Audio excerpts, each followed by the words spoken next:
Nanindigan si Senator Bongo na walang magaganap na pag-aresto kay dating Pangulong Rodrigo Duterte. Tama. Kahit pa maugong balita na may warrant of arrest na para walang dito. Ayon sa jurisdiction Senador, niyang ICC. paano nila aarestohin kung sakali si Duterte gayong wala na raw nagaganap na koordinasyon sa lokal na otoridad? Ang buong detalye sa report ni Troy Gomez. Kagaguhan talaga. Wala raw mangyayaring pag-aresto kay dating Pangulong Rodrigo Duterte. Ayon kay Senador Bongo, ito ay sa gitna ng umunay paglalapas ng arrest warrant laban kay Duterte mula sa International Criminal Court. Wala nga raw siyang narinig o nakitang opisyal na kumpirmasyon ng naturang warrant. Isa pa kung tutuusin ay wala naman daw talagang jurisdiksyon ang ICC sa Pilipinas. Correct. Dahil nag-withdraw na tayo Walang mula sa Rome Statute noon jurisdiction. pang 2019. Ilang beses na rin anyang tiniyak ni Pangulong Bongbong Marcos na hindi makikiisa ang ating gobyerno sa anumang pagkilos o pag-iimbestiga ng ICC. Kung walang jurisdiction at walang cooperation na gagawin ang gobyerno, paano nila arestuhin? And papasok ka rito, arestuhin mo yung Magkagulo. former president sa Davao without cooperation, without coordination. Magulo yun. Kasabay niya na Magkagulo itinagili ni Senador talaga. Bongo ang mga akusasyong dawit siya sa anumang illegal na gawain. Ginawit na si dating Senator Pangulong Bongo. Duterte. Hindi po ako sumusunod ng any illegal order. Ang trabaho ko po kay former mayor, former president, more on official matter, more on personal matter. Noon. Now, I'm a senator naman po.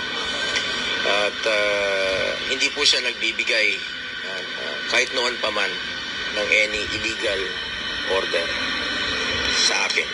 And kung meron man pong magbibigay ng illegal order sa akin, hindi po ako susunod ng kahit na anong illegal order. Inamin ni Rigo na nakipagkita siya kay Duterte nitong nakalipas na linggo sa Davao City matapos niyang dumalo sa pagdinig ng Senado patungkol sa kontrobersyal na People's Initiative. Sinabi ng senador na tutol si dating Pangulong Duterte sa PI, lalo't kung paano ito isinasagawa at minamanipula ng mga nasa likod nito ngayon. Kontra po siya the way it was conducted. The way, the process ng pagkakandak nitong PI, masyadong minadali at Correct. Minamadali siya ni na hindi po tama yung Tambaluslos. pagkagawa nito. Para sa Diyos at sa Pilipinas kung Minamadali ni Tambaluslos kasi yung putang inang PI niya. Mismo si Amy Marcos alam na si Tambaluslos Romualdez talaga ang nasa likod ng putang inang PI na yan. Anyway, tama si Senator Bongo. Walang karapatan ang ICC na mag-arrest kay PRRD. Sino sila?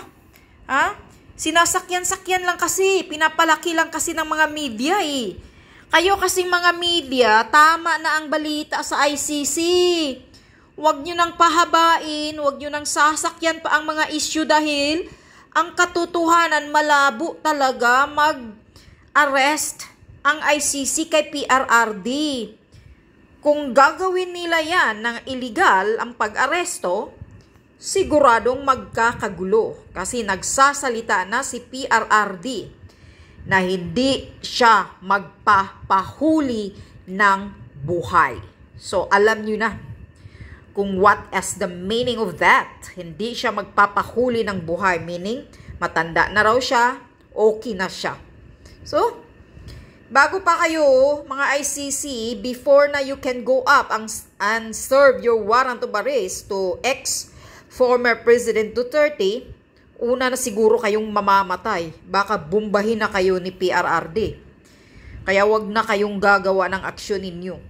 Dahil talagang magkagulo. Hindi lang ang sino man, kundi ang taong bayan ay talagang aalma sa gagawin ninyo. At ikaw, Carpio,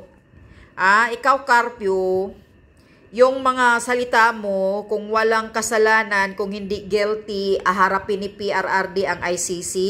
Lumang tugtugin na po yan, matandang Carpio, tumahimik na kayo, mga dilawan. Mga sip-sip kayo ngayon kay Marcos. Wala kayong salita kay Kuting kung anong nangyayari sa bansa natin. Nakafocus pa rin kayo kay PRRD. Ha? Anong harapin? Pinapalaki nyo lang talaga ang issue. At kayo, ikaw, Franz Castro, mga teroristang mga party list, mga mukha ninyo, mga jutang ina talaga kayo, mga salot kayo sa lipunan. Simulan nyo, gagawin nyo ang balak nyo kay PRRD, dyan makikita nyo ang kaguluhang mangyayari. Nagbabanta na si PRRD na hindi siya magpapahuli ng buhay. Alam nyo na yan kung anong ibig sabihin. Kung matalino kayo, mawalang hiya kayo. Umayos kayo dyan. Mga media naman, puro nakafocus kay Duterte. Kay Duterte, tumahimik na nga kayo, mga ibang bayarang media yan. Wala kayong mga prinsipyo din. Mukha ninyo.